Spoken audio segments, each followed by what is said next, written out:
So let me start by asking all of you, have you heard this phrase before, the best of all possible worlds?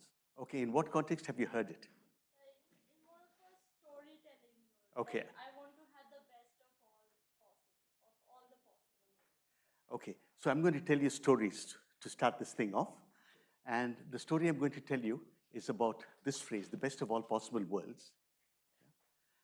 So my name is Sam, Joseph Samuel, and from here, from the Center for Theoretical Physics. And so this is roughly the plan of the talk. I'm going to start with an introduction, which is basically a kind of philosophical story, and then talk about different aspects of physics, statics, dynamics, and optics, and get you used to the idea of maximizing and minimizing things. I think that's something that you're already doing intuitively. You maximize your satisfaction every day. Let's say that you like to keep yourself happy or well-fed or whatever. And then I'm going to show this in the context of soap films, and finally I'll have some demos in the corner. So our story starts with Leibniz. This gentleman, Gottfried Wilhelm Leibniz, and those are his dates. He was a polymath. He was a philosopher, mathematician, diplomat, lawyer, scientist, and he's supposed to have invented calculus about the same time as Isaac Newton. But there's another story to that. Calculus was probably invented earlier than that by Madhava in Kerala. I mean, there's evidence that he had a very good understanding of calculus. And there's also evidence that goes back even further to Archimedes. There are some lost writings of Archimedes, and parts of them were found, and there's a suspicion that he also had some idea about calculus, which is one of the foundations of mathematics these days. But nevertheless, he was a brilliant man and who mastered a number of different fields. And he wrote on philosophy, theology, ethics, politics, law, history, philology, games, and music. You don't find people like this very often, but this was one of them. Now, he had a very important philosophical idea, that the world we live in is the best of all possible worlds. That was his, his slogan, that this is the perfect world. And this guy was a philosopher well known throughout Europe, and he probably had a study overlooking a garden. It might have looked like the best of all possible worlds to him. You can imagine that the sun falling on the hedges makes it look very beautiful. Of course, he had nothing to complain about. But you sometimes wonder, what about the gardener who was taking care of those hedges? Did he also believe that it was the best of all possible worlds? I suspect not. But Leibniz based his view on some theological arguments. God is omnipotent and omniscient, and of course, he could not have done anything which is substandard. It had to be the best. So to give you an example of the way in which you would think about this, suppose you go skating with your friends and you twist an ankle. You might say, oh my God, this is not the best of all possible worlds, I twisted my ankle. But you're laid up in hospital for a few days, and one of your friends comes and visits and gives you a book to read. And that book changes your life. For example, it might be Feynman lectures in physics or something. And you suddenly realize that that's your life's dream. And in the long run, if you look at the whole history, that is the best of all possible worlds. You twisted your ankle solely that you could read Feynman lectures and become what you wanted to be. Right? So that's the philosophical arguments that Leibniz put forward. And this point of view is called Leibnizian optimism. That's his belief. How many of you subscribe to this belief? You do? Okay. At least 2 or 3 people do subscribe to it. But here's one guy who didn't subscribe to it. His name is Voltaire. He ridiculed the whole idea, this is the best of all possible worlds, and these are some unprintable words that he objected to Leibniz's view. He wrote a book in 3 days flat called Candide. And this book is actually a satire. He's a satirist, a thinker, writer. And surprisingly, he's also a Newtonian in the sense that he was a great believer in Newtonian physics. And there was some resistance in France to English ideas. Ideas that came from England were viewed with suspicion compared to ideas that came from Europe. But this guy overrode all the parochial, nationalistic tendencies. He was a group of French people, men and women, one including Émile du Châtelet. They were seriously interested in Newton's writings, and of course, Voltaire did not appreciate them as well as Le Chatelet did. This lady, she understood the mathematics behind Newton as well. And this was the beginning, in some sense, of the age of reason, people using rational thinking in order to sort life and make a better society. So his satire was so devastating that I think Leibniz probably didn't have a chance. And in fact, I think the idea is not very easy to, Leibniz's idea that the world is such a wonderful place is not very easy to sustain. But there is one corner of the world, okay, not here, one corner of the world where such ideas do work.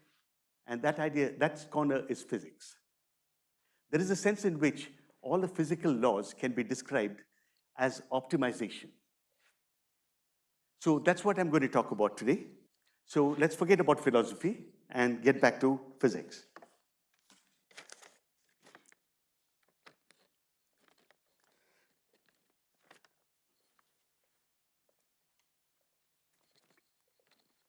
So we know that the laws of physics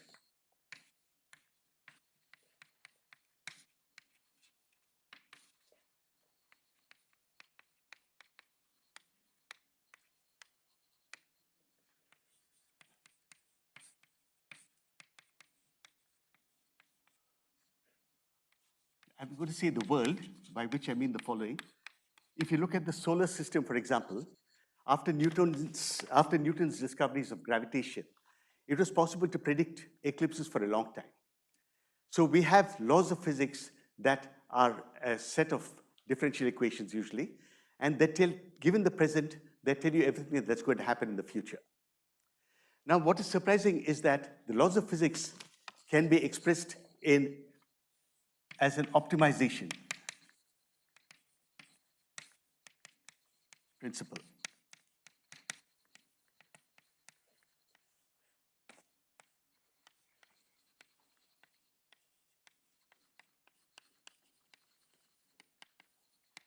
And actually, this, I would say, is one of the most important ideas to appear in the 20th century. Before that, the idea was there. The idea that laws of physics can be expressed in this as an optimization idea, it was there. It was there in various forms, but in the 20th century, it really came into its own. And with the development of modern physics like quantum mechanics and quantum field theory and all that, this idea has really taken over all of physics. So I want to make that the main point of this lecture. And I'll illustrate it by a number of simple examples.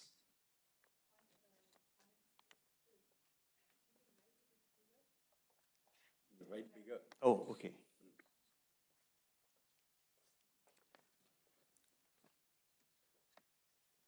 Okay, so I'm going to talk about this in the context first of statics. Maybe I'll go back to my slide so I remember, don't have to look at the paper then. Okay. Yeah. So if you look at this bottle, for example, if I put it down on the table, the water goes to the lowest possible level that it can. If I shake it a bit, it will deviate from that state. But at the end of the day, when everything is settled down, water acquires the lowest possible location, which means it's trying to minimize its potential energy. So that's the basic principle of statics. You can express the principles of statics saying that the sum of all forces on any object vanishes. But forces are vectors, they're more complicated objects. Whereas energy is a scalar, it's a single number. Given a configuration, you can work out the energy of that configuration and decide whether or not the energy is a minimum. So the minimization of energy is a principle that seems to cover all of statics. That's an example of physical laws being expressed as optimization principles.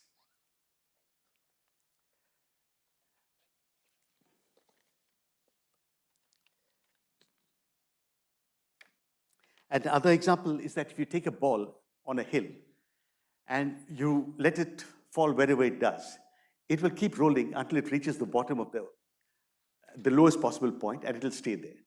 So that's a place where the potential energy is being minimized. And if you take a rope and hang it, I've got some things here.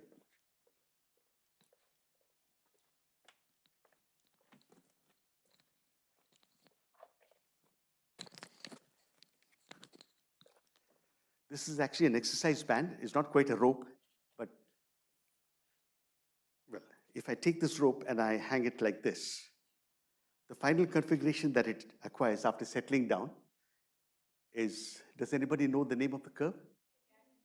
Catenary, right? Yeah. So that is the one that minimizes the energy, and that's the configuration taken up by a rope. And similarly, if I take a slinky, it's a slightly more complex system where there are two sources of energies. One is the elastic energy that keeps the thing from stretching out. It wants to come back. And the other is the potential energy. So if I minimize the sum of these two energies, I'll find out the configuration that a slinky takes. So all the laws of statics can be comfortably put into optimized form, that should say, as a variational principle. I find a quantity and I minimize it, and that's my answer.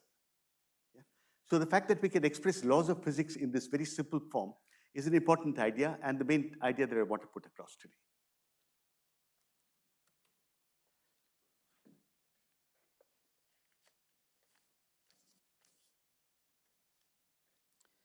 Yet another example is a hydrogen balloon. So if you have a hydrogen balloon and you let it go, it seems to go up. Now, does that violate the law of minimization of energy?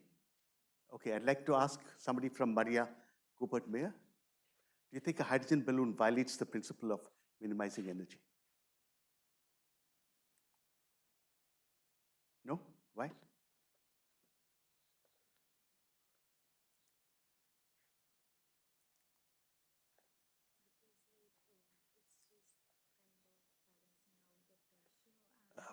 Maybe the mic? Can I?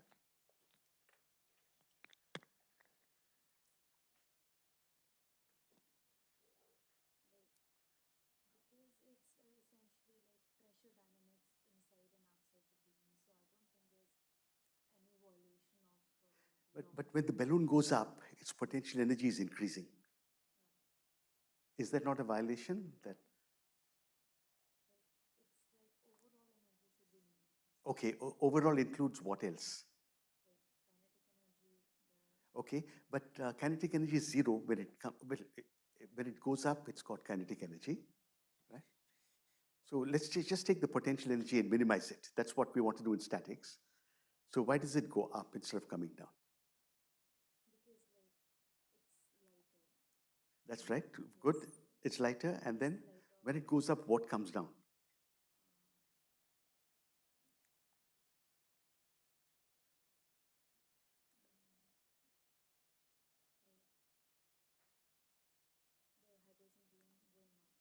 See, the hydrogen balloon goes up, but when it was here, it was displacing air here, which was denser. When it went up, some air which was up there came down here. So the energy gain is because the air which was up has come down, and the air which was down has gone up. And the air which was down was actually lighter, less dense than the air around it. So if you take the total energy and minimize it, that tells you that the hydrogen balloon should go up. It's actually following the same principle. And it'll stop only when it gets up to the level where the density of the air and the hydrogen are equal to each other. Is that clear? Thank you.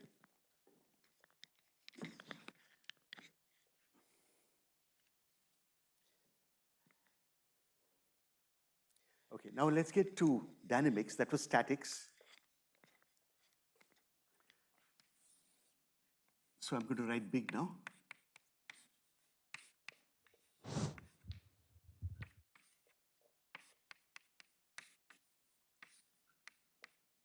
So does anybody remember Newton's first law?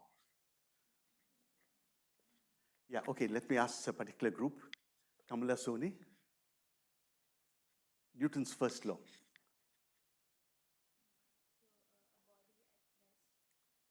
Stays. A body in a certain state of motion will stay in that state of motion unless followed by an external force. Yeah. A body in a particular state of motion, whether in motion or in rest, will stay in that state unless acted upon by an external force. Yeah, Is and if it is not acted by an external force, it will either remain at rest or remain in motion. Or remain in the same state of motion unless acted upon. So it will remain in uniform motion. Yeah. Very good. Thank you. So what that means is that it's if I were to plot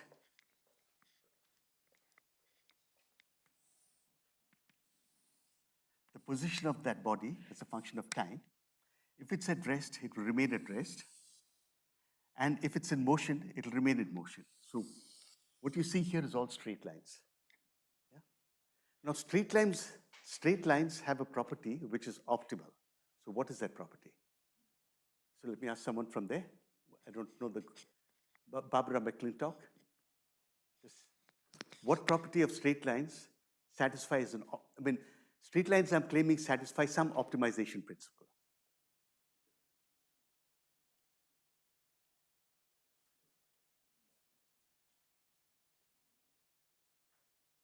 No, what the length of a straight line, suppose you consider a straight line like this one, and consider the length of this line and the length of another line like that. Which line has a longer length or shorter length?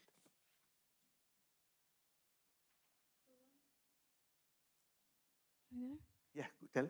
The one which is perpendicular has the shortest line. No, see, if I were to draw lines which are like this, perpendicular to this line, right? You can see that each of these lines is longer than this one by just using triangles. So, right? So this is clearly longer than this because, if I just, I think it's intuitively clear that a straight line is the shortest way to get from here to there. So when you want to cross a quadrangle, for example, if you want to go to the opposite side, you take the diagonal. You don't go around like that, right? That's if you're lazy, and if you don't want to walk too hard, you take the diagonal. But it may be that the sun shines, and it's very hot. Then you might take the longer route. But then what you're optimizing is the amount of discomfort you get from the sun. You can try to minimize the discomfort. So you can choose how you want to go from A to B. And the shortest path is, of course, the straight line. And it looks like all of Newton's laws are telling us basically that bodies which are isolated move in straight lines. And short lines are the optimal paths between the endpoints. So all of Newton's laws can be written as an optimization principle.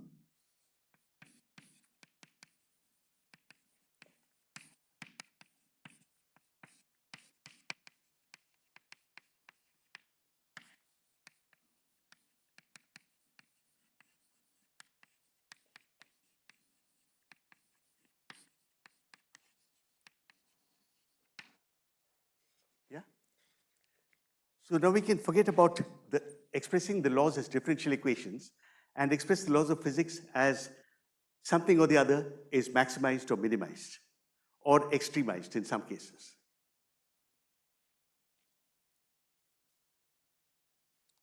So now let's switch to optics. So that takes care of statics and dynamics. Now in optics, there's another idea. We know that light travels in straight lines. So once again, we're talking about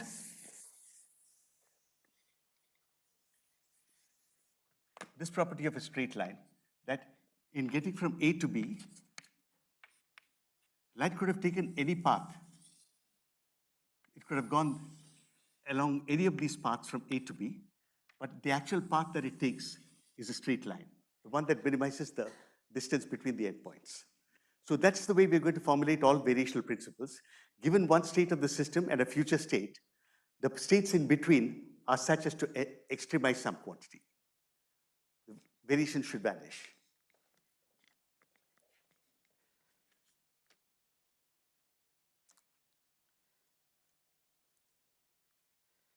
So this, of course, tells you that in any space which is uniform, light travels in straight lines. But think of what happens when you have a mirror.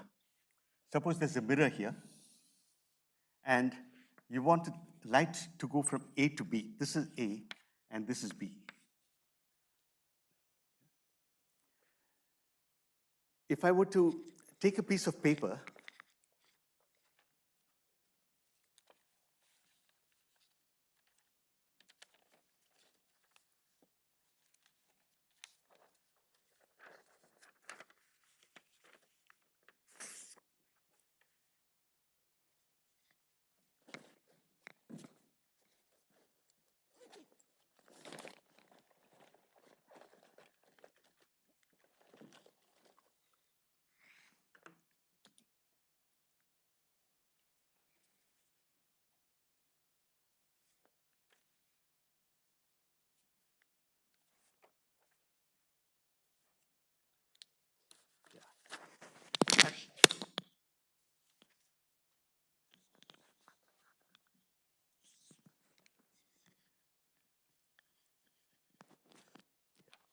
take a piece of paper and fold it like this.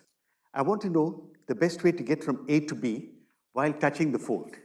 Of all the lines that pass from A to B while touching the fold, one simple way is to just take the piece of paper and mark A and B on the points which are just behind it. Now when you unfold it, what you'll find is that the shortest path to go from A to B through the fold is just the straight line from here to there. So this is a simple way of deriving the law of reflection as a variational principle. Yeah? So this is a geometrical proof. Let me get a little bit more algebraic and do it the hard way. Let me suppose that I want to go from A to B, and I choose my x-axis along the mirror, and I choose my y-axis up like this. So this point here is xi, yi, the initial point, and this point here is xf, yf. 2 points on the plane. And I'm going to consider a path that gets from here to there. I already know that if I'm traveling in the same region, for example, if I'm going from here to there, I should take the straight line path. So the only paths I'm going to consider are those that go from here to some point up here to meet this axis at x0 and then go up from there. So what is the total length of this path? So I can easily write that down. The total length is given by the sum of this length plus that length, which is square root of x minus xi squared plus yi squared. No, that's it. That's the length plus square root of x minus xf squared plus yf squared. The sum of the two lengths. And this, of course, depends on length.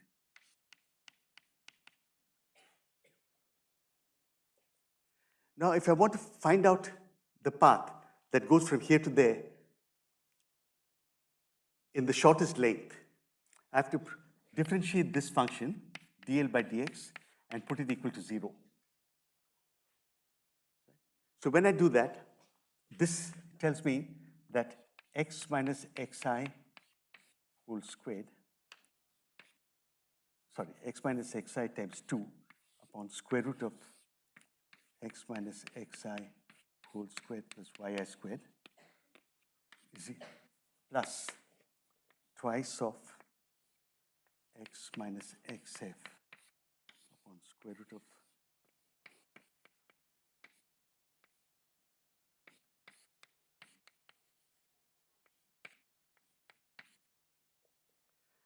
so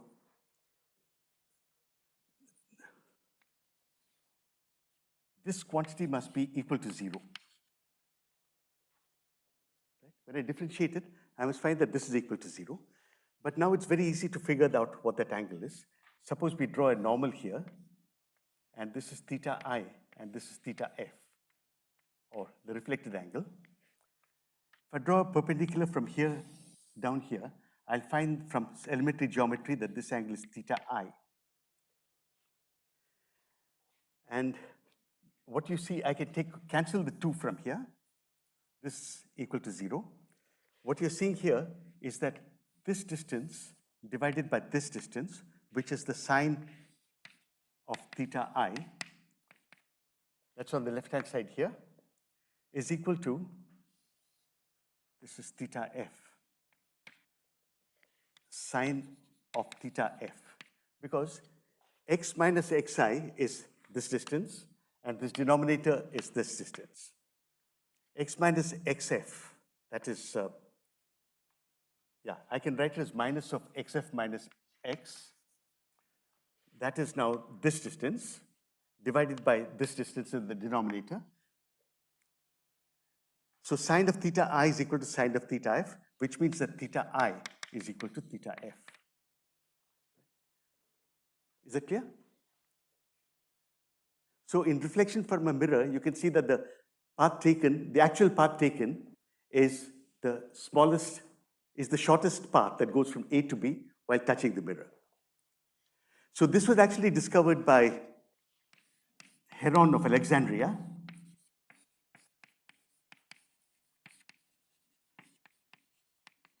And he realized that you can use an optimization principle to describe reflection from mirrors. So what I've done is to take a plain mirror. But suppose I had a complicated shape of a mirror. Even then, this is going to be true. Because if I take the actual path followed, I go to the point where it reflects. I can replace it by a tangent at that point. And so this is going to work in an arbitrarily complicated situation of mirrors. So you can always describe reflection by means of a variational principle. And the principle is that you minimize the length between the endpoints. Now, can we get a bit more sophisticated and talk about refraction?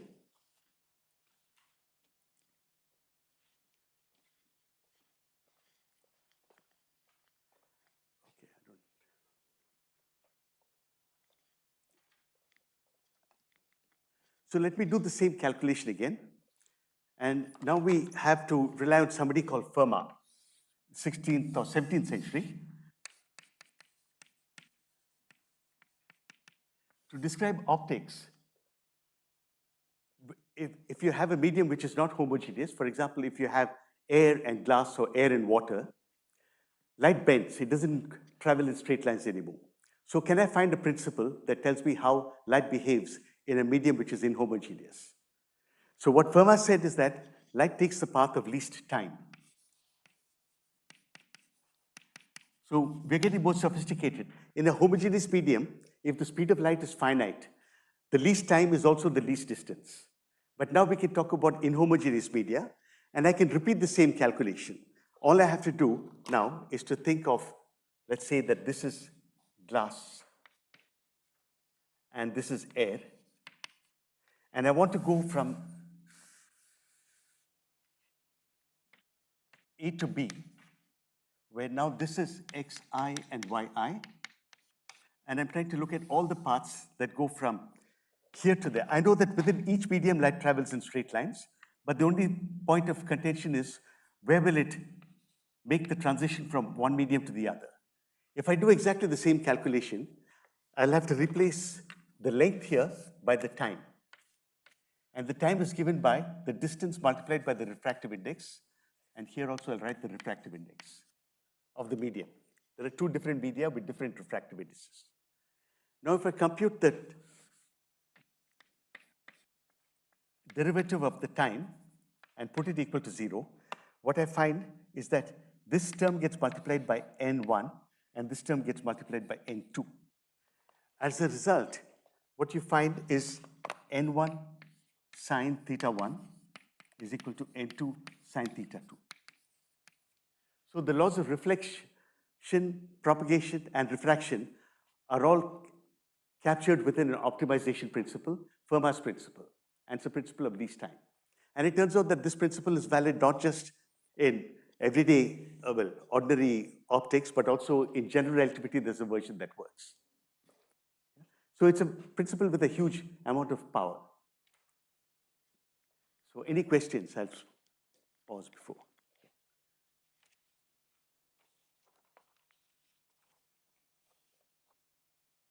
Yeah.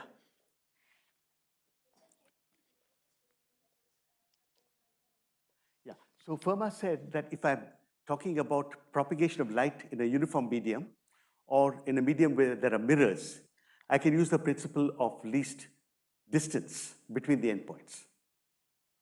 But what happens if I'm in a non-uniform medium? We know it's not true that if I take, suppose I take a glass slab, this here is a glass slab, and this is air, and I pick 2 points. I take AB here, A here, and B here. So naively, I would have thought that if I wanted to minimize time, I should just draw a straight line between here and there. But if you go to the laboratory and look what's happening, you find that this is not the right answer. It does get bent when it goes from one medium to the other. So suppose I now say I want to minimize not the distance, but the total time required to go from A to B.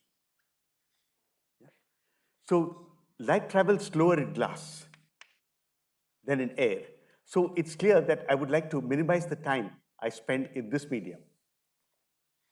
I can do that by shifting this point a little bit to the left. So if I come over here, I can reduce it because I'm spending more time in the faster medium and less time in the slower medium. I can keep on doing that until I find that, in fact, the right path, as told to you by the variational principle, is that it goes to this point and then goes to B. So the choice of this point is dictated by Fermat's principle. Now, if I want to take this path, for example, that's very wasteful because I'm spending a lot of time, extra time in both media. I can reduce the total time by bringing this point closer and closer and closer.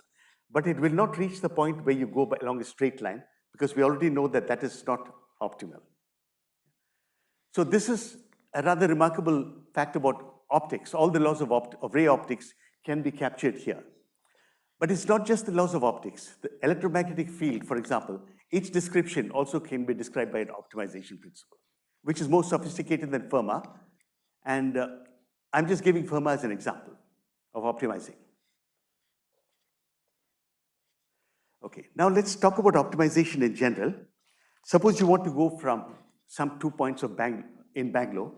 Let's say you want to go from ICTS to MG Road, where you want to see a movie. Okay. If you pull out your GPS and your Google Maps and you ask for the optimal route, what it'll do is to minimize the total time that it'll take you to go from here to there. Yeah? It optimizes the time. And it's also true that the passage through different parts of the city is not always at the same speed. If you pass through the areas where there's a lot of traffic, you'll move very slowly. So the optimal path to get from here to MG Road may not be the shortest distance, but it'll be the shortest time, according to Google Maps, right? So that's one optimization principle, which is done by Google Maps all the time. But what if you're driving your own car and you want to minimize the amount of fuel you spend? Well, maybe that's not, or you want to, let's say you want to minimize the wear on your tires or something like that. Then you'll take the shortest route to go from here to there.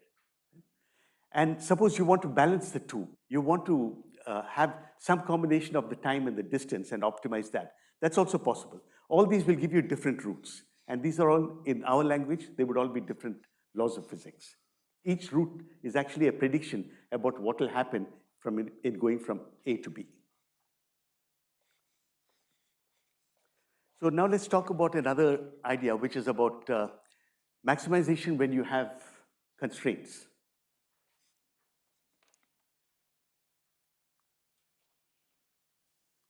Yeah, so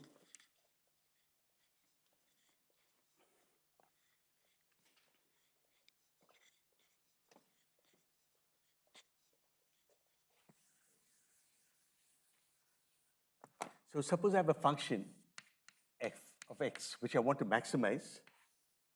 If I plot that function as a function of x, like that. So it might have hills and valleys like that. It's clear that this is a maximum, that is a maximum, and that is a minimum. If I wanted to do the same thing in a space where there are more dimensions, for example, if there's both x and y, I can think of a landscape with hills and valleys. And the hilltops are the maxima, and the valleys are the minima. And there are also saddle points. For example, if I have a mountain here and a mountain there, and valleys on either side, I can go to this point, and it's neither a maximum or a minimum, but a saddle point. So examples of such points are there in the Khyber and Bolan Pass, where there are high mountain peaks and a low place over which you can come to invade India. I mean, that's historical and geographical, but that's an example of a saddle point. So all these are extrema. Now, in general, what you're going to do is to maximize some function. We'll call that function I, and it'll depend on some large number of alternatives. The set of alternatives is what you have to optimize over, and which alternative is chosen out is going to tell you the path of a physical system, either ray in optics or the motion of a particle or the motion of a planet around the sun.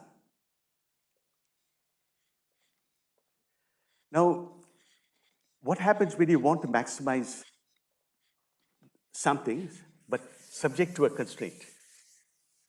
I just take an example in very low dimensions to make this point.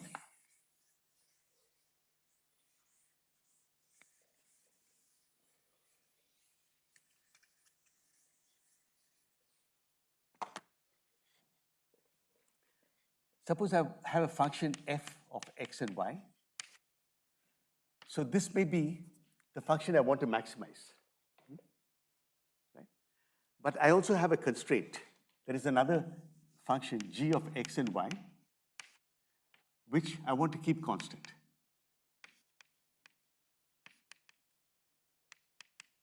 For example, this might be the time I take to get from one place to another in a city. And this thing might be that the total amount of money I have to spend by taking that route. It could depend on the route. So how do I can take this function and plot it, and I'll get a kind of landscape. There'll be a lot of mountains. That's the amount of, see, I've got 2 points here, A and B. Yeah. And if I plot this function,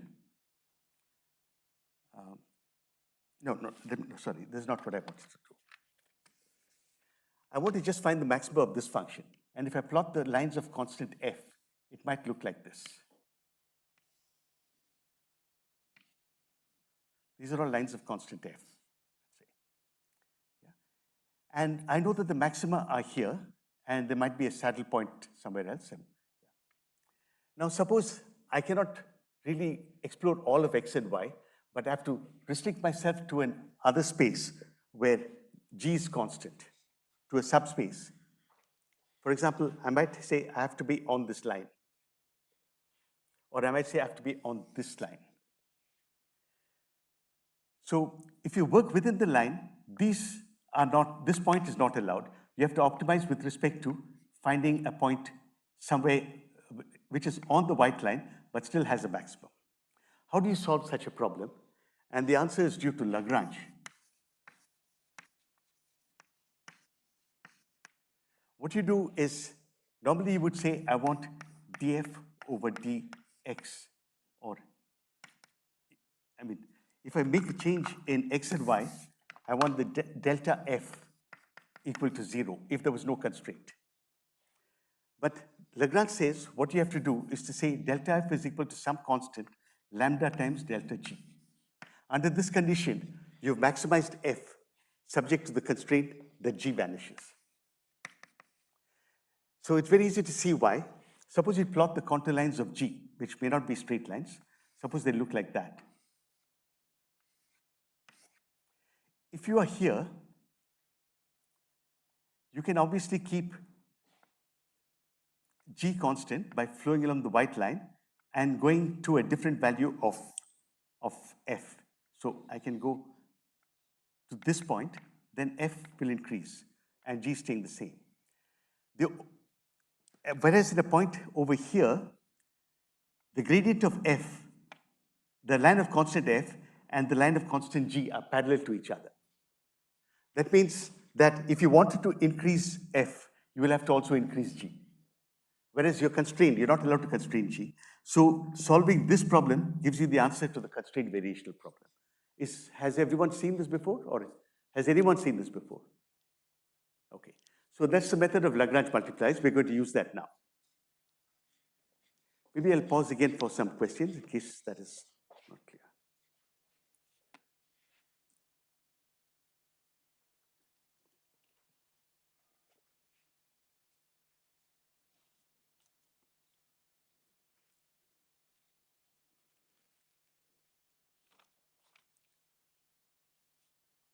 Yeah, so now that brings me to soap films.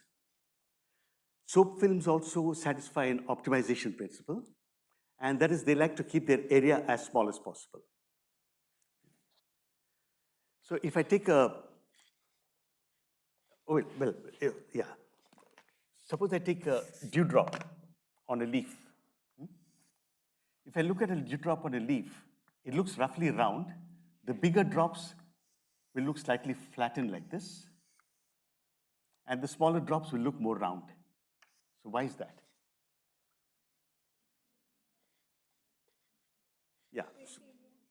What's that? Surface interaction. What do you say? Surface area. Yeah, surface area. So the energy of a dewdrop has two terms in it, one of which is the potential energy, which basically is the integral of rho g h over the whole drop. In order to minimize this quantity, it tries to come down as much as possible. But there's another term, which is the sigma times the area, the surface area, the boundary. That's because water has got a skin. If you look at water, the molecules of the surface of the water have a different environment from what is inside. Nobody likes to be on the boundary. They all want to come inside. And that costs some energy. And as a result, you have a competition between this term and this term, which means, and for smaller drops, this term dominates. The surface area is much more important than the volume, and the droplets look round. And for bigger drops, you find that it's flattened. A soap film has a very similar structure. It actually consists of water, and you put soap molecules and it decreases the surface tension, and you find that the soap molecules start hanging around the edges like that. So the effect of soap is very important to our cleanliness. During the pandemic, we were all told to wash our hands. So how does soap help in washing your hands? So soap is actually a complex molecule. It's called sodium stearate, one of the soap molecules. And one end of it is ionic, and it likes water. And the other end is a hydrocarbon tail, and it dislikes water. But it gets along with dirt. So if you tie a cat and a dog together and take them to the beach, you'll find that the cat wants to be out of the water, the dog wants to be in the water. And you'll find them all hanging on at the water's edge. A very similar thing is true for soap. If you put it in water, it would like to be at the interface. And that's where it is. So this is the soap at the interface between water and air. And these charges actually repel each other, and that keeps the water from going away. That's the structure of a soap film. Now, this soap film itself has a surface tension, much less. Yeah, you have a question?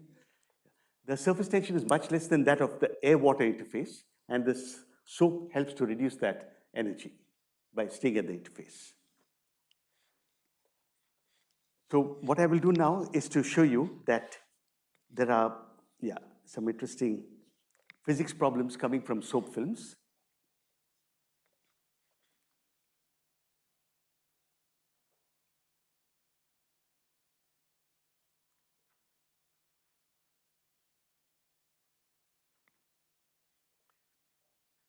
So here's a physics problem that's tied to another story.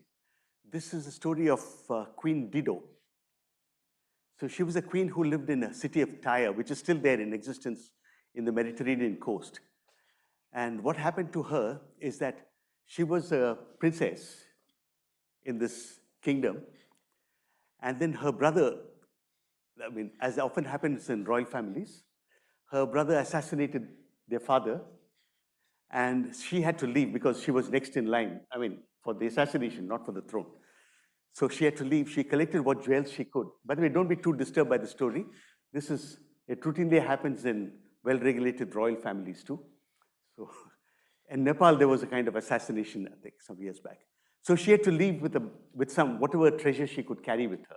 She took a bunch of gold coins and jewels and whatever she had, and she made her escape with her son, and she was trying to find a new place to rule over, because being a queen, that was the natural thing that she wanted to do.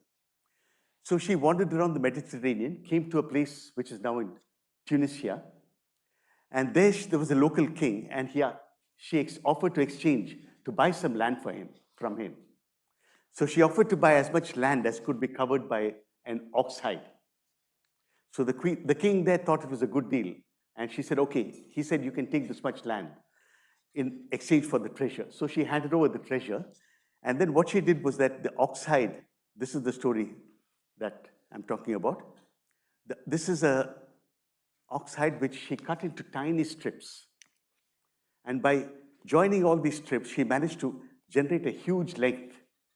And now the question is, how much land could she get by doing this?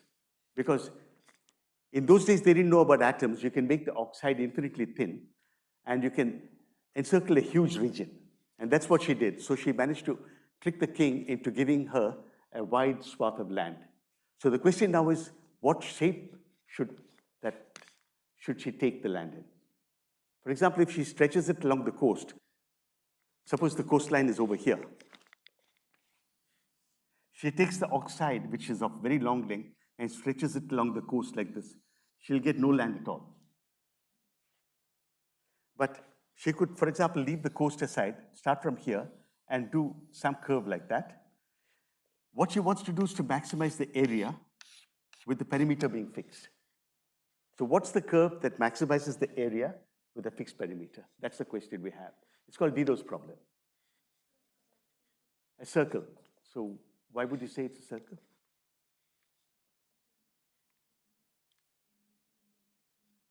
Can you speak louder? Can you use the mic?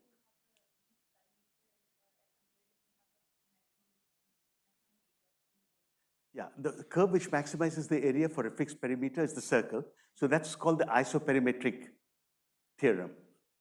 Yeah, and I'm going to just give you a version of that. It's going to be not very mathematically rigorous, but we'll just go through that now.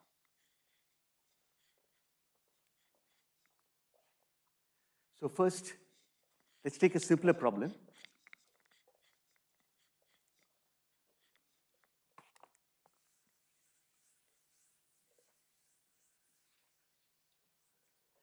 Suppose instead of a whole curve, I just had 3 sticks. And I wanted to make a polygon, a triangle with 3 sticks, where the perimeter is fixed. But I want to enclose the maximum area. Let's try to do that question.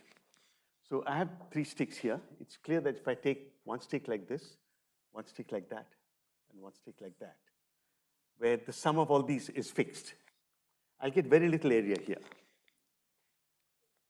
Yeah?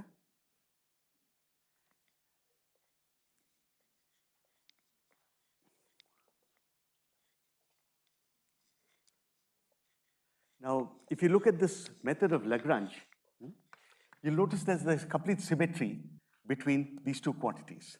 If I wanted to maximize f while keeping g constant, I can equally well minimize g, keeping f constant. Those 2 problems have the same solution. All that happens is that lambda changes sides. So I can either talk about maximizing the area with a fixed perimeter or minimizing the perimeter with a fixed area. So let me do that for the triangle. So is that point clear? That you can think about the same problem in both ways? So let me keep one point, one of the sides over here, and the other 2 sides will determine some triangle like that, where I've arranged for the perimeter to be fixed.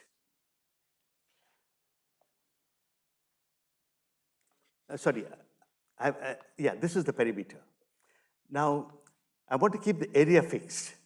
So what I'll do is consider a line that's parallel to this one. This is AB, and I'll draw a line through C, which is parallel to AB. So these 2 lines are parallel. It's clear that all the triangles, no matter where C is, all the triangles ABC have exactly the same area.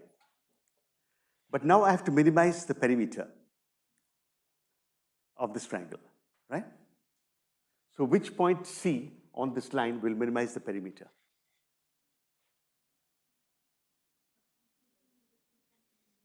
What's that? Yeah, because we know that because AB is part of the perimeter that is fixed, so we have to minimize AC plus CB. But AC plus CB is exactly the problem we solved when reflecting off a mirror. So the C has to be in a point so that AC is equal to AB, right? And that's an isosceles triangle. Yeah? Because the angle of incidence and the angle of reflection have to be the same. Yeah? But I can apply the argument to any side. So I must end up with the answer that the figure that fits is an equilateral triangle, because I could have applied it to any 2 sides. Now you'll appreciate that there's a lot of symmetry in the solution, just as for the circle also. If I fix the perimeter, the curve that finally does the job is a circle, and the circle is also highly symmetric, just like this triangle is highly symmetric. And similarly, if I take a three-dimensional space of a certain volume, and I wanted to maximize the amount of volume while keeping the surface area constant. This is a three-dimensional version of Queen Dido's problem. Suppose in the next century somebody goes exploring in space and they're trying to conquer three-dimensional regions rather than two-dimensional regions as we do now. Then you have to fix the boundary and maximize the volume. And the answer to that is also a sphere. Yeah? So I'll just prove this one. The other one also is a little harder, but let me just prove this, and then I'll get to the soap film demos that bring out many of these ideas.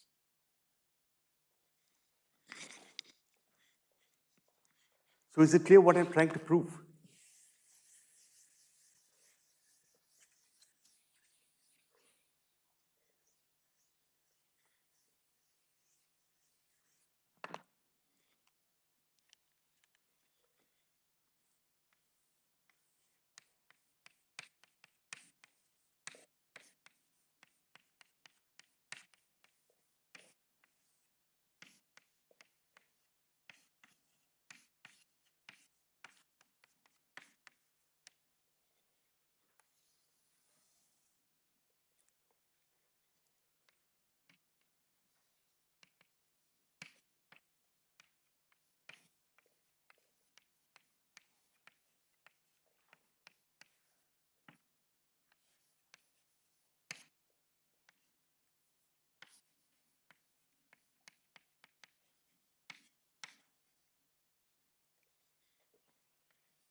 I'm not saying it very well, but given a closed curve, I'm going to assume it's smooth also. The maximum area which you can get from a closed curve of a fixed perimeter, closed, okay, of length L.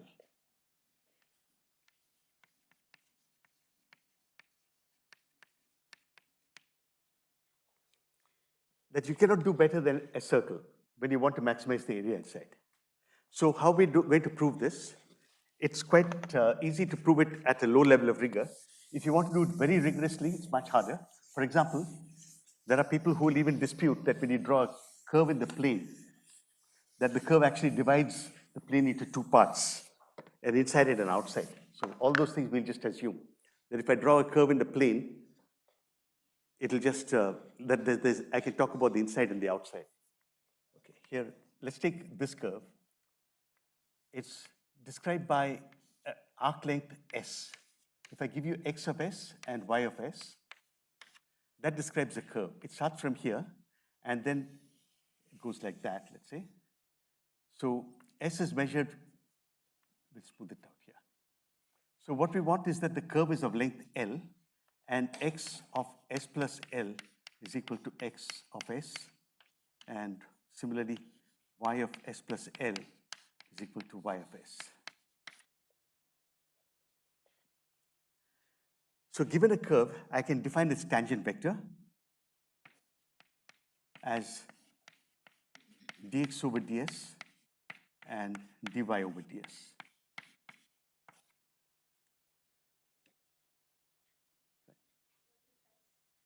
What is? S is the distance as measured along the curve.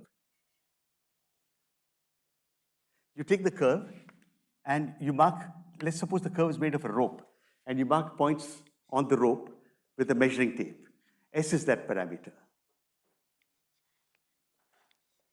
Now the normal to the curve can be written as, this I'm going to call as Tx and Ty. This is Tx and Ty. So minus Ty and Tx. This vector is obviously at right angles to this one, because if I take the dot product of these two, I'll get 0. So given a curve, a section of the curve, for example, the tangent vector will point like this. It's a unit vector. And the normal, let's say it points like this. So in a section of the curve, let's say I'm going like this. Yeah. Going like this. This is the tangent, and that's the normal. So what I'm going to do is to require that the area is the maximum. That is, it does not change when I make a small variation of the curve.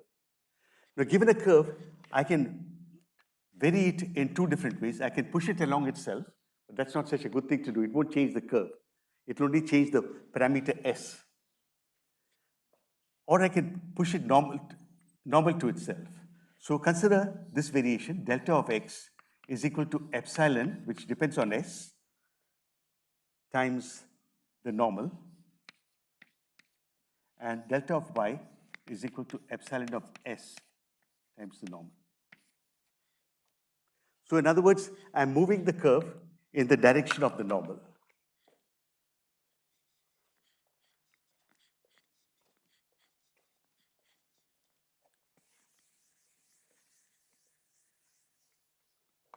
So what's the change in area? Yeah, no, I'll work out the change in length first. So suppose I take a small piece of curve like this. So this length here is ds. And I'm moving everything normal to itself by an amount epsilon of s.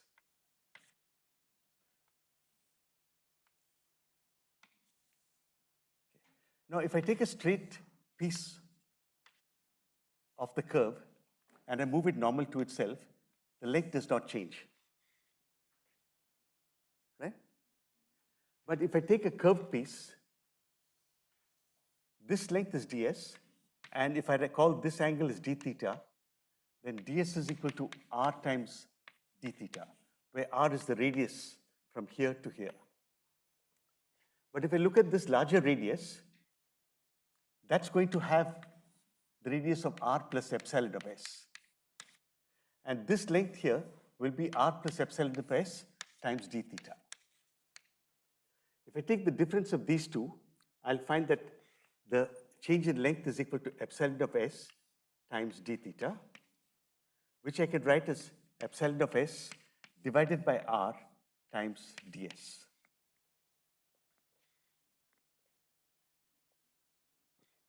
So the change in length for the whole curve can be written as an integral ds times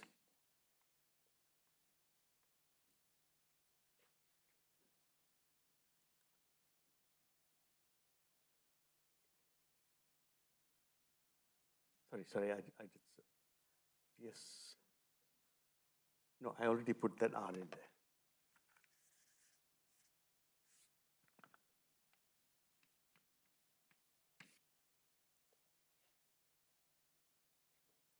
Let me just check my rotated here.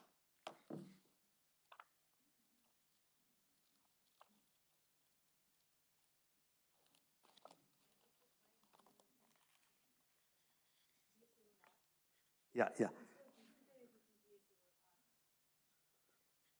Yeah, yeah. So it is epsilon over. So this is right then. Yeah. So I'll define 1 upon r as the curvature of S. And then I can write the change in length as ds times epsilon times the curvature.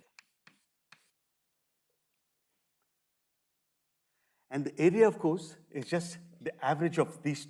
If you look at this as a rectangle, it looks like it's got length ds here. And to first order in epsilon, you can write the area as simply epsilon, change of area as epsilon times ds. When you move it normal to itself, this is the first order change that you get in the area. Now from Lagrange, we know that if this curve is actually the one that maximizes the area for a given length, we must find that delta L is equal to some P times delta A, where P is some constant.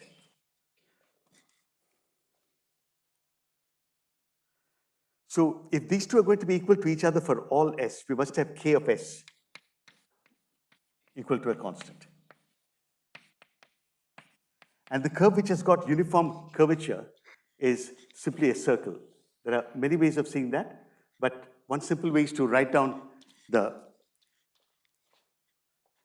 expression for the curvature which you're used to.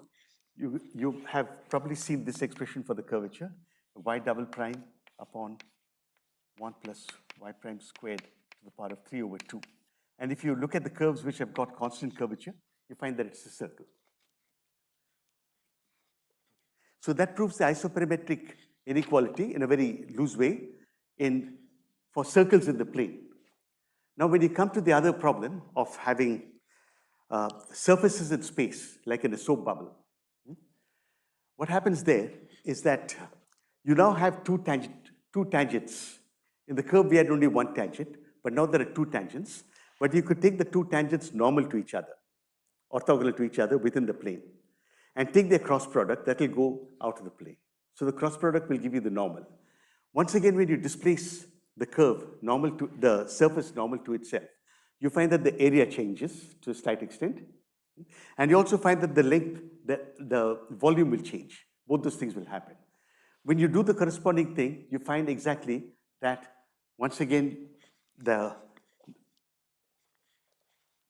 change in volume times P has got to be equal to the change of area. And you find from this, let me just show you why that happens for a spherically symmetric case. So the volume is equal to 4 pi over 3 r cubed. I'm just doing a very simple example. The area is equal to 4 pi r squared. So suppose I minimize using Laplace, maximize the volume keeping the area constant. So when I maximize, or I'll minimize the area keeping the volume constant. Yeah. So I'll get 8 pi times r minus 4 pi times r squared equal to 0. There should have been a p here. So p here. And that tells me that p is equal to 2 upon r. Now, P has the physical interpretation of the pressure because the energy is given by P times V, or rather P is the pressure difference between the inside and the outside, if you realize it in terms of soap bubbles. So you find that smaller soap bubbles have a higher pressure inside there. So if you were to take two soap bubbles and join them with a tube, the smaller one would have a higher pressure, and that would slowly inflate the bigger one. So let me stop here and ask for questions before I start showing you some experimental demonstrations of these facts.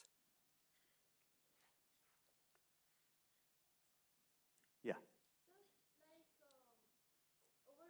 over here you had described it in 2D, right? And when you came here, you explained it in 3D. Yeah. So could you like explain this part again? Because I didn't understand. Okay, the 3D version? Yeah. Yeah.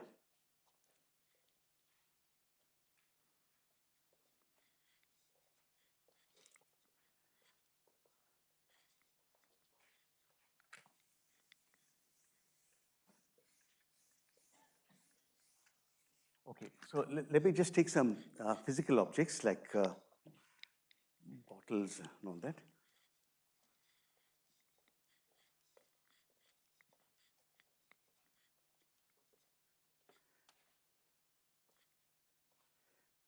Maybe a piece of paper will do.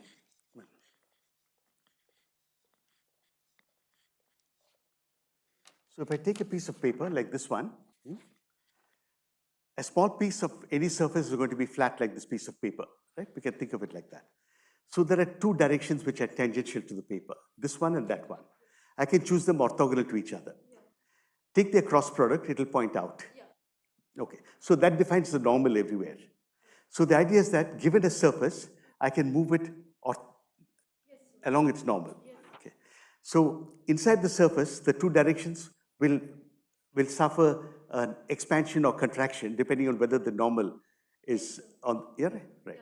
So there are two principal directions I can find where the curvature, see, this is a two-dimensional surface, and there are directions in which, for any curve, I can sort of fit locally by a circle. Let me go back to curves first. Suppose I take a curve x of s and y of s, I mean x of s, y of s. I can do a Taylor expansion around any point s naught. X of s naught, x of s is equal to x of s naught plus dx over ds at s naught times s minus s naught plus half d2 s x upon ds squared at s minus s naught squared. This is the Taylor expansion, and ignore the higher order terms. Suppose you work to this order. So to this order, what is happening is that this is a curve that's described by a point. When you include this line, you get a tangent to that line, that point. When you include this point, you get a slight curvature like that, depending on the second derivative. If the second derivative vanishes, it's locally straight. But to this order of approximation, what you get is a circle, and that circle has a radius of curvature. Yeah? So the curvature that we define here is basically equal to the inverse of the radius of curvature. This is the simplest notion of curvature that you have. When you come to 3 dimensions, life gets more complicated. There are 2 kinds of curvature. One curvature that's connected to what happens to the area when you deform it normal to itself. That's called the extrinsic curvature. But there's also an intrinsic curvature, which you can see if I take a piece of paper and fold it like this. Yeah? This point has curvature in it, and if you draw triangles here, you'll find that the angles don't add up to 180. It's slightly more than 180 in this case. And in fact, there are examples where I can insert, I can also generate triangles which are made of straight lines, which have the sum of the angles less than 180 degrees, negative. Because it goes in a straight line and it curves about it, so it kind of like condenses on its own all the way across the curve. So like because it's curving around, so Yeah. once you start across the curve, it goes like this, and chances become quite high that it'll come back to its original point. Yeah, I'm talking locally. I'm not worried about what happens on large scales. Take a point on the surface and draw 2 directions. Okay, each of them is a curve, right? Right. Yeah. And then I can think of just approximating that surface to some order in terms of just a Taylor expansion, local Taylor expansion. Or let me do it. I've got something. I'm going to use your bottle. So here, there'll be chalk on it. I hope you don't mind. Take this point, okay? Now take this point and keep it at the origin. If you look around here, you'll find there's a direction it curves like this, and there's a direction it curves like that. Those 2 are the principal curvatures. That's what they're called. So this is on curving to this side, and this one is curving to the opposite direction. So the product of the 2 curvatures are now given by 1 upon R1 and 1 upon R2. The R1 and R2 have opposite signs because they're on different sides. I'll come back to that later. Let's take first this part where R1 and R2 have the same sign. Yeah. So if I take the product of those, that's called the Gaussian curvature. That tells you about the curvature which is there intrinsically, which is the curvature which is felt by an ant which is trying to explore this 2-dimensional space, which doesn't know anything about the external space. The other curvature is the sum of these 2 curvatures, 1 upon R1 plus 1 upon R2. That's the sum, and that's telling you what happens if you try to expand the surface normal to itself. Okay. So Gaussian curvature is the first one, the intrinsic curvature. That's the really deep idea, which is used in GR, general relativity. Yeah? Also another deep idea is the extrinsic curvature. The understanding of curvature came only in the 18th and 19th centuries. And now we have a very good understanding of curvature in all numbers of dimensions. But it's good to start with low dimensions where you have lots of intuition. Yeah? Does that answer your question? Yeah, like it gave me an idea. Yeah. So I'll think about it. Okay, let me add a few more things. If I go to that point, I can draw a tangent. Huh? If the tangent, if the surface is to the one side of the tangent, you find that both the curvatures have the same sign. Yes, sir. And then the Gaussian curvature is positive, because when you multiply 2 minus signs, we get a positive sign. Yeah. But if you go to a point like this, when you draw a tangent, there'll be opposite, so there's negative curvature here. Yes, so this is actually an example of a negative curvature surface. Another example is a saddle. if you have a saddle, Okay, yeah. the back of the horse is like this. Yes, sir. But when the rider sits, the legs are on the other side, it's downwards there. Yes, sir. This is also the situation in the Khyber and Bolan passes. Yeah? So negative curvature comes in situations where you have saddle points, and both mountains and valleys have got positive Gaussian curvature.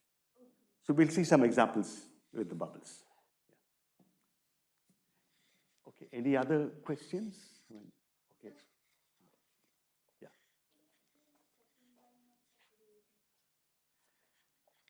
This one, below. So what I showed was the length, change in length is given by this formula. Epsilon is the amount of displacement, and kappa is the curvature, 1 upon r, at that point. And after that, here there was delta L. We know from Lagrange that delta L is supposed to be P times delta A, where P is a constant. And that can only happen if the kappa here is a constant. And that constant is P equal to P, or 1 over P, whatever it is, equal to P.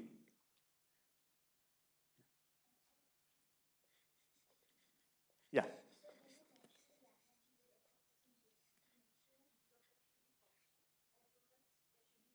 That's right.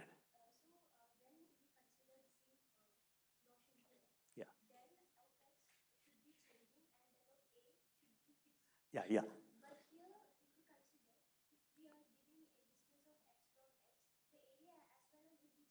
That's right, yeah. So that's what Lagrange does for us. We have a problem in which we want to maximize f subject to g being constant, yeah? So Lagrange tells you the answer is to write f minus lambda g, where lambda is a constant, and minimize or maximize that function without regard to the constraint of g equal to lambda. You can put that later. Yeah? So when you do that, you find that the gradient of f has to be a constant times the gradient of g. Now, we can formulate the same problem in multiple ways. Maximize f subject to constant g, or minimize g subject to constant f.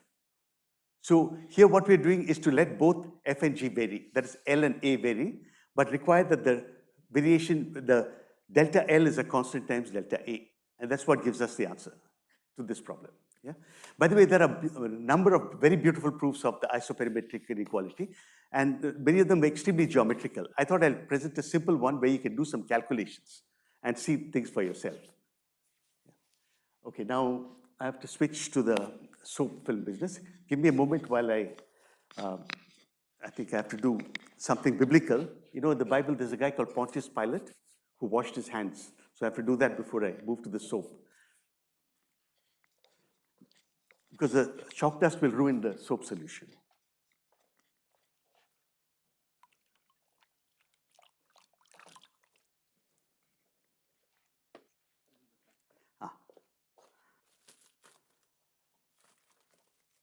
ಅದಿರಲಿ.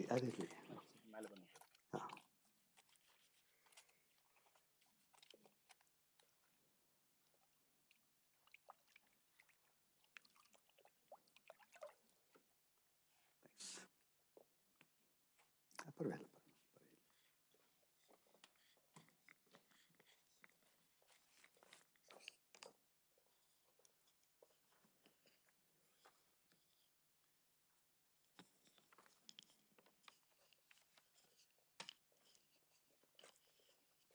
So is it visible? Yeah, I think it is. ಇದು ತೆಗಿಬೇಡಿ.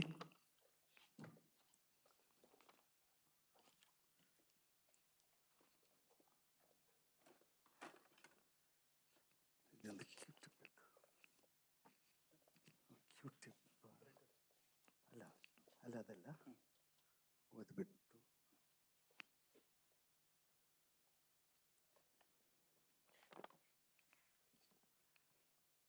So I don't know if this is visible. Yeah, it is.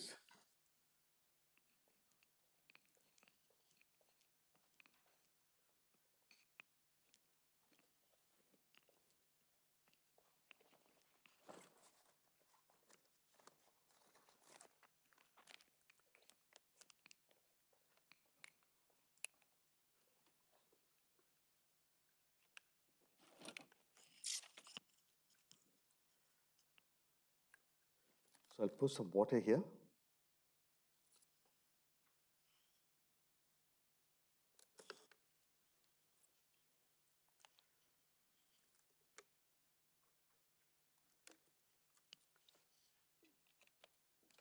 ಸ್ವಲ್ಪ open ಮಾಡಿ.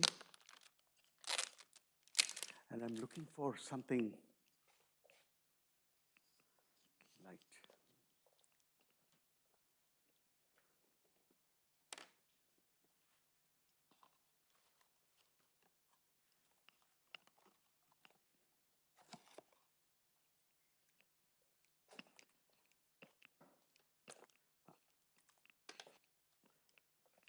So what I'm going to do is to float this bit of paper on the water, and it'll float because the surface tension of the water doesn't like to go down. It likes to because that will increase the area. It likes to be flat. And when I put a bit of soap on one end, you'll find it shooting across to the other end. I think it'll be visible. So let me do this slowly. Now what I'm going to do is to use this. Thanks. This is a Q-tip, and just put some soap on it. So it's a bit like tug of war. If you have two people pulling a rope, and one side suddenly drops everything, the other side is going to, well, they'll fall down, right?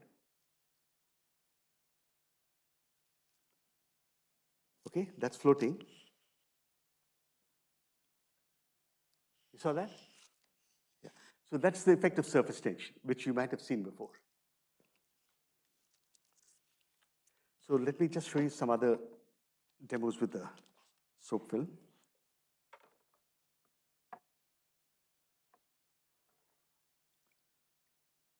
So this is a soap film. Is it visible? Yeah. Can you see it on the screen? Yeah?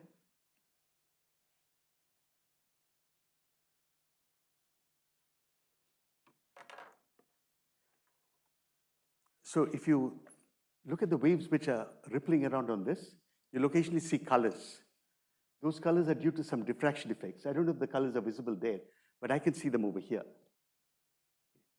So when a gravitational wave passes through space-time, the ripples are roughly like what you're seeing here. There's a kind of restoring force in space-time, and it's very similar to the restoring force of surface tension, which is trying to keep the area as small as possible. So if you can get some large deviations like that.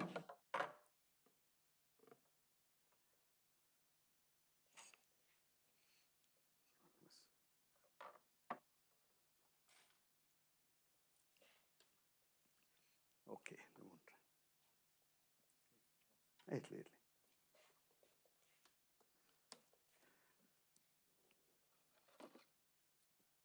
Now this is a slinky.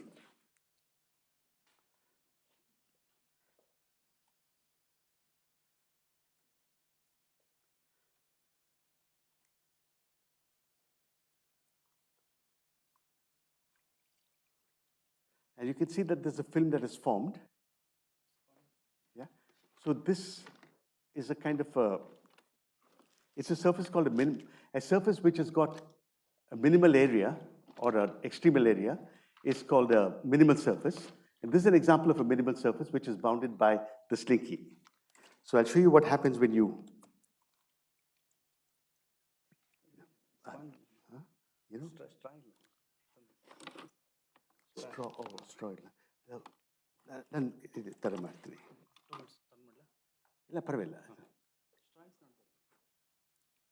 Can you see this slinky when I just broke the bubble? See, you can see that, but you can see the slinky unwinding slowly. You saw that? Yeah. So it's trying to reduce its area. It's starting from the end and coming down. I'll try once more. But parallel, I've got the straw. I've got it.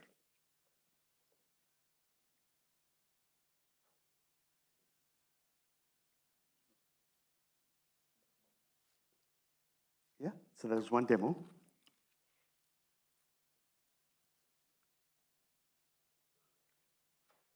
Yeah, then it be.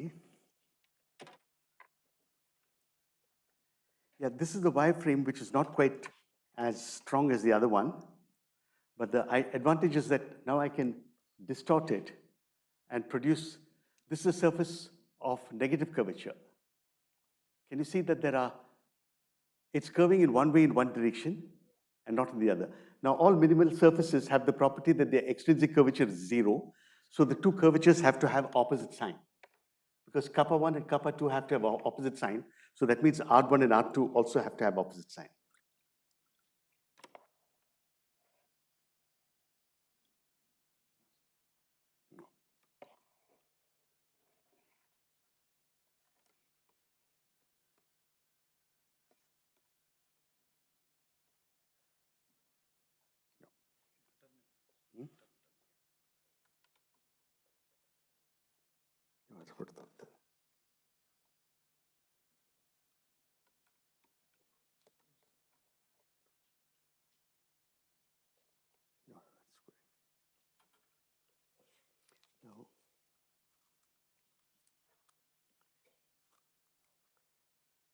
Yeah, now I want to make a, okay, so minimal surfaces have been studied for quite a long time, and there are very few minimal surfaces that were known for a long time. The famous ones were, well, a cylinder is, well, cylinder is not a plane, like the one that you saw here. That is a minimal surface. But here's another one. If I produce two of these, candle, mombatti.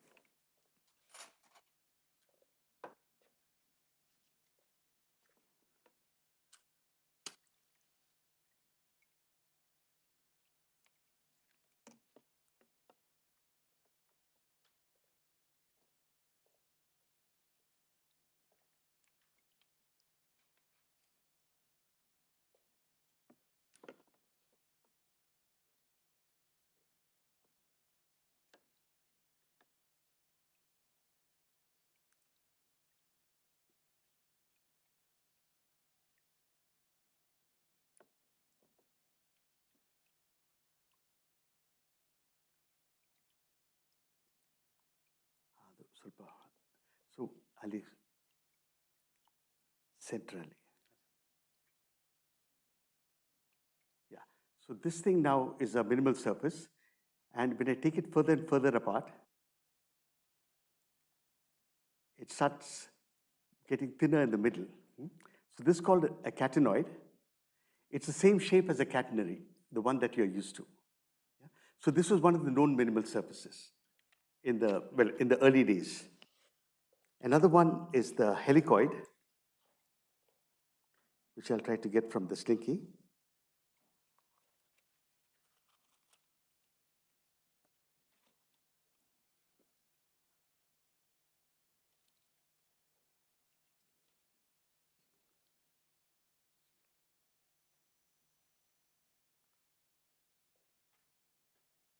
Yeah, so this is a helicoid. Can you see that? It's following a helix. It's like a spiral staircase coming down. A good fraction of it is of that kind.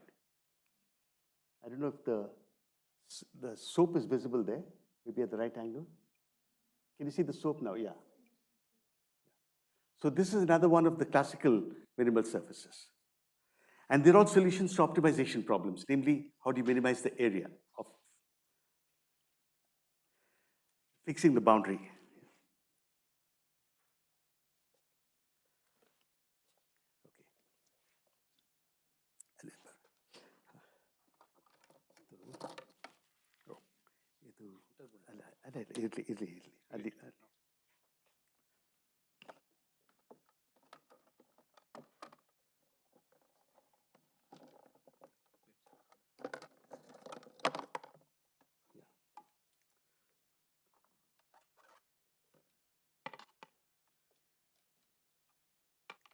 So I'm going to take out some of the foam.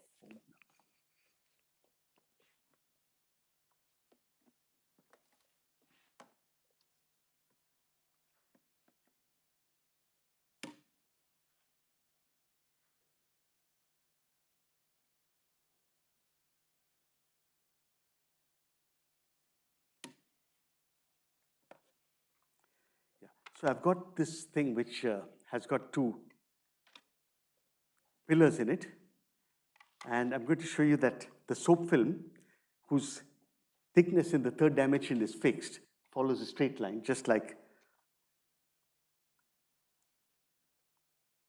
just like light travels in straight lines.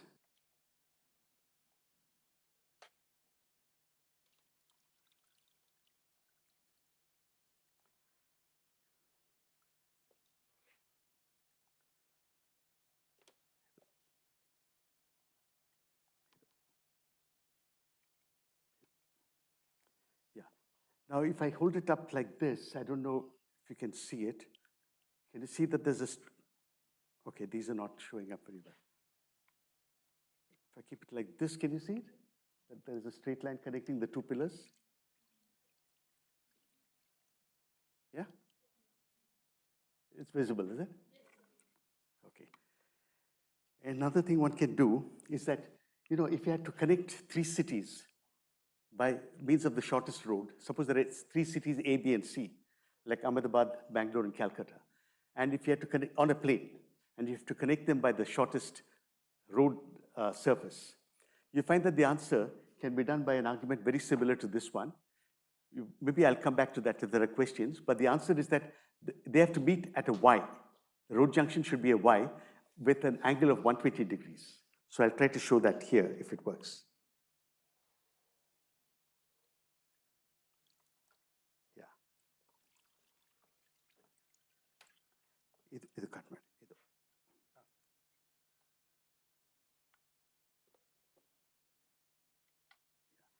So what you're seeing here is a Y shape, is it? With 120 degrees angles. Yeah. So we can get back to the mathematics of why that works out like that. And the argument is very, very similar to what I already told you. Now, finally, let's come to refraction.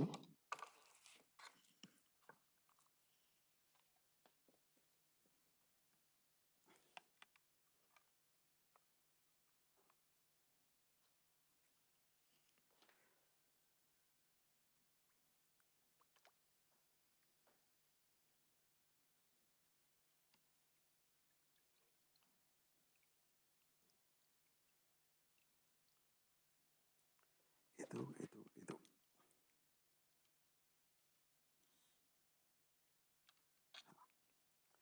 So you can see it's slightly foamy, but you'll see that the line that joins the two pillars has a bend. Is it visible? Yeah, and it obeys exactly the same law. What I've done is to have more thickness in one part than the other. The part where the thickness is more is like a higher refractive index because the area there, the length will get multiplied by the thicker area. That will be the N2 and the other one will be N1. And finally, let me get to the isoperimetric ones. Refraction.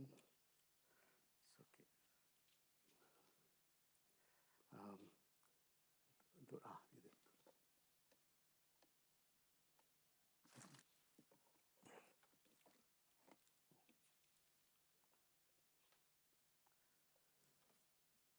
So for this, I need to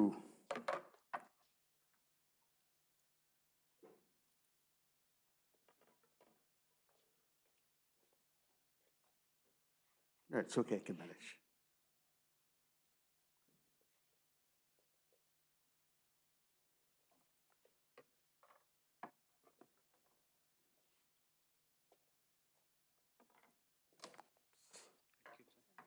Yeah, maybe you can put it.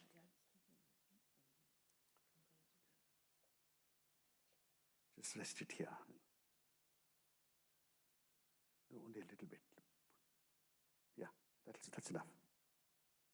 Yeah. Sorry, sir.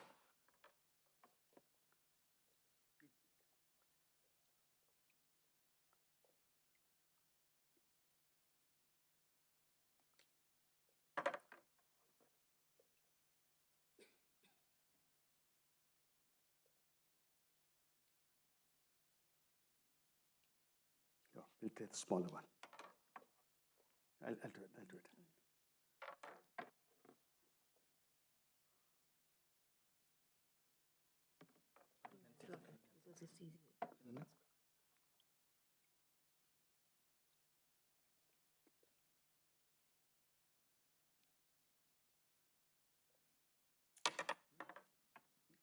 Oops.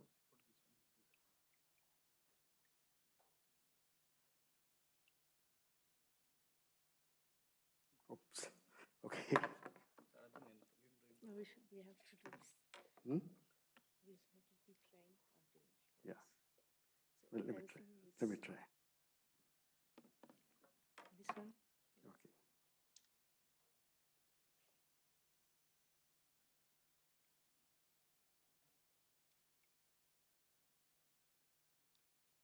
No, I think we'll give up on this one. Yeah. We'll come back to it. Yeah, if we can. What? No. No, but there was another thinner string, no?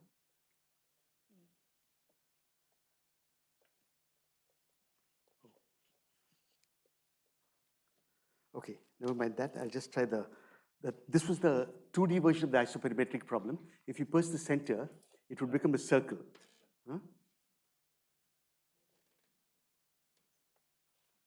Okay. Now, what I'm trying is the 3D version. I'm going to make two soap bubbles, one here and one there.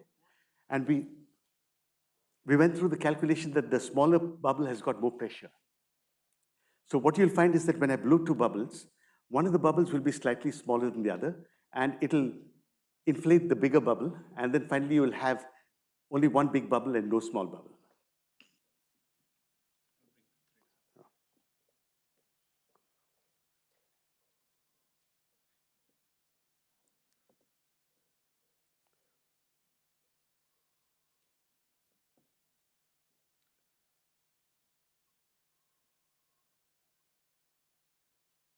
Okay, there are two small bubbles, two bubbles. Can you see both of them?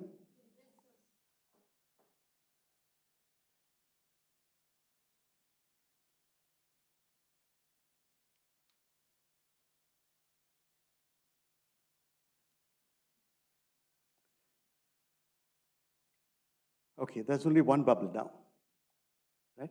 So this basically confirms this thing which I was telling you about the pressure and the radius.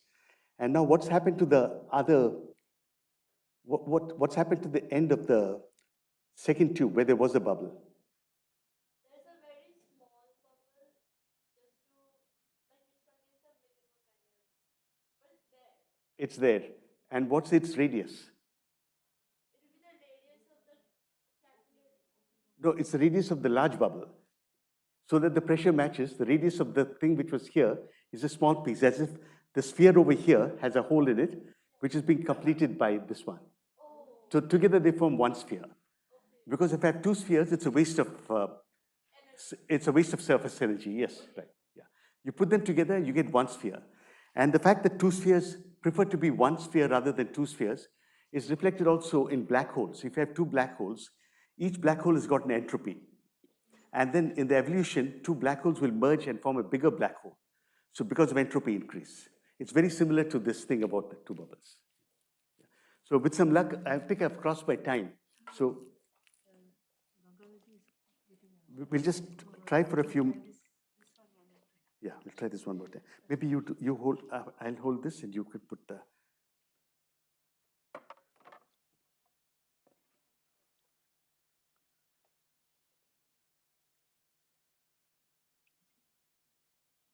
No, you need something to poke it with also. No, I think biology is getting a thinner thing. So I think it will be good to.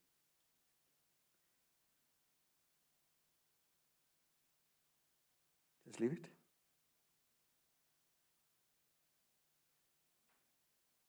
No. Okay. I'll try this. He's getting a thinner wire.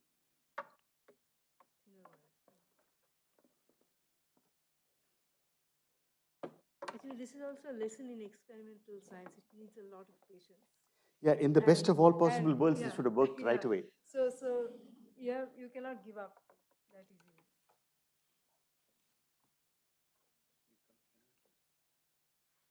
Ah. You put the thread.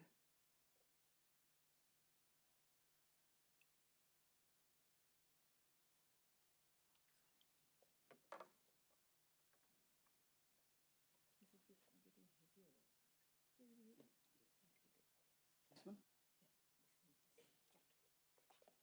one is fine. No, he has got a. No, I'll put this.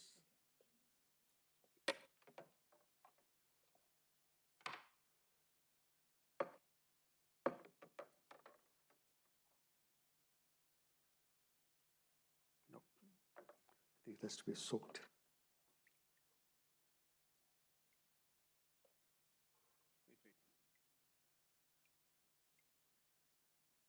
Can you see it? No, I'll push it in. That's, Yeah. okay. Actually, it should have worked better than this. Let me see if I can do that. Oops. Yeah. Well, yeah. But I think you saw. What did you see?